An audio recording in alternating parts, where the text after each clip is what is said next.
Do you want to be the one that puts a smile on everyone's face? Well, these chocolate-dipped pretzel rods will do the trick. Sweet, salty, crunchy, gooey, and covered in chocolate, these caramel-dipped pretzel rods are the kind of treat that disappears in minutes, and I'm going to show you exactly how to make them look this gorgeous at home. The first thing we're going to do is set up our station, get all of our toppings organized, all of our ingredients organized, so then we can move quickly, easily, stress-free.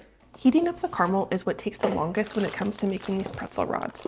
So I'm going to take about a pound of this Peter's caramel block and get it into a small crock pot that I set over high heat. We're going to come by about every 3 to 5 minutes and give it a stir, but you can also do this in a microwave if you prefer. While the caramel heats up, I'm going to show you our toppings. We're going to do some mini M&Ms. They're super fun and crunchy. Some toffee bits that go together with that caramel and chocolate crunch really well.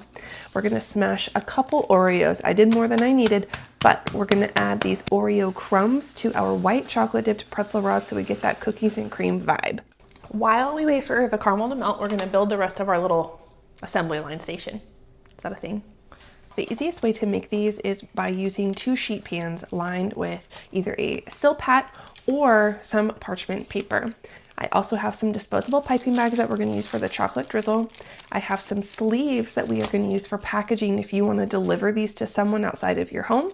We need a little rubber spatula and a couple of gloves. We're going to use these when we shape the caramel. Okay, so I tested one out to make sure that we're ready, and we absolutely are ready. So I've been stirring my caramel. Keep a close eye on it if you decide to use the crock pot method, because even in a crock pot, your caramel can burn. Probably at this point, I'm going to turn mine down to low. That'll work just fine.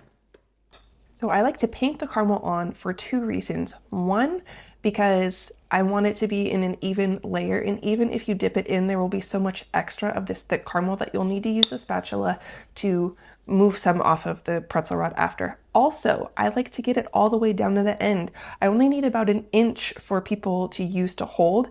So that's why we do it this way. You scoop up a big layer of caramel, lay it over there, shape it down to the end, and then pop it on your silpat or parchment paper. Once the caramel cools enough that you can handle it, you're going to come back with your gloved hands and shape it. To shape the caramel, just start by rolling the pretzel rod up and down so that anything that slipped on the bottom and fell flat is round again. And then we're going to smooth it out with our fingers. It's pretty sturdy, so you probably won't break it, but do be careful that you don't crush your pretzel rod. Once it's nice and smooth, even all the way down, you can put it back on your board and get ready for the chocolate dipping step. I'm using Ghirardelli melting wafers. The link for these is down in the bottom, or you can check out this one up here. We're gonna pop it in a microwave safe measuring cup in the microwave for 1 minute. We're gonna give it a stir and move it around. It's gonna start melting already. We're gonna pop it back in for another 30 seconds and then check on it. It's important that you don't burn your milk chocolate, because if those sugars crystallize, all of your milk chocolate is garbage, and that would be tragic. So just stir it a lot until it's completely smooth, and then you can start dipping. To me, this is the really fun part. So once we start dipping our pretzel rods into the milk chocolate, you're going to want to tilt your glass if it's not as long as your whole pretzel rod. Make sure that you take off any extra, because we don't want it to be messy. We want it to be pretty.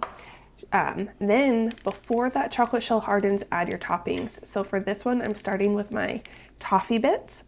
Once you get those toffee bits on, set it aside onto your silpat to harden up. We're going to do the exact same thing with our M&M pretzel rods.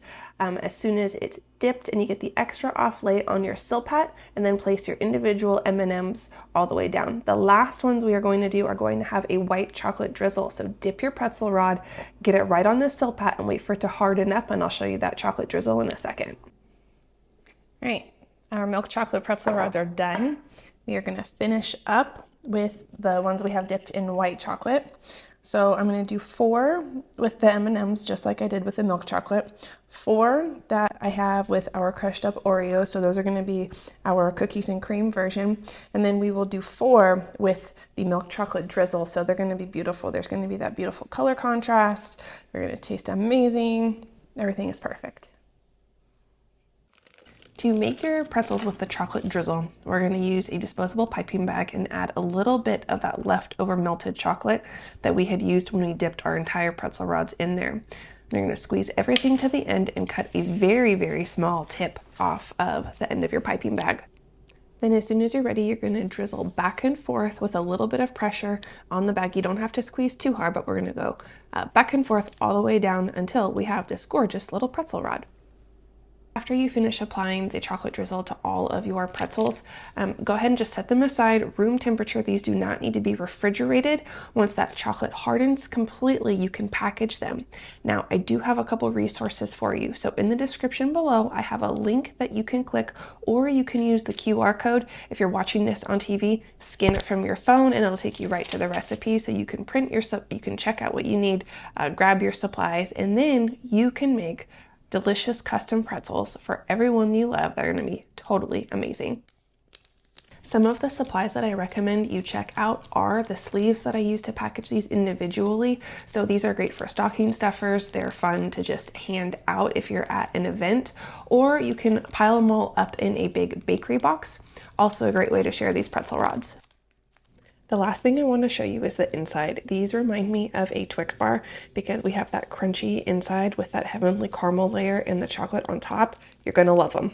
So I think I can't decide who to give these to now because I made them for a video, but I'm definitely going to share them with someone. I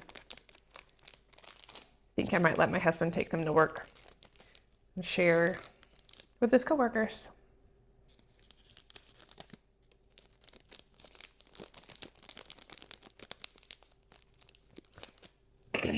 So once you start making these, be prepared to get requests for them. One thing that's really cool is that when you choose your toppings and your chocolate drizzle, you can make them occasion specific. So if you're doing a baby shower and it's for a girl, do some pink drizzle, or for a boy, do some blue drizzle.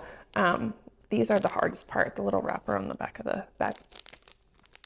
So make it specific to the holiday that you're celebrating.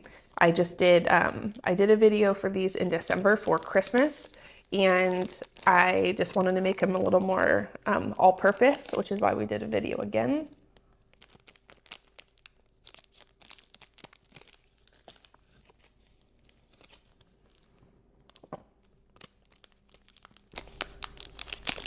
And look at this. How happy would you be if someone gave this to you? Wouldn't you be thrilled?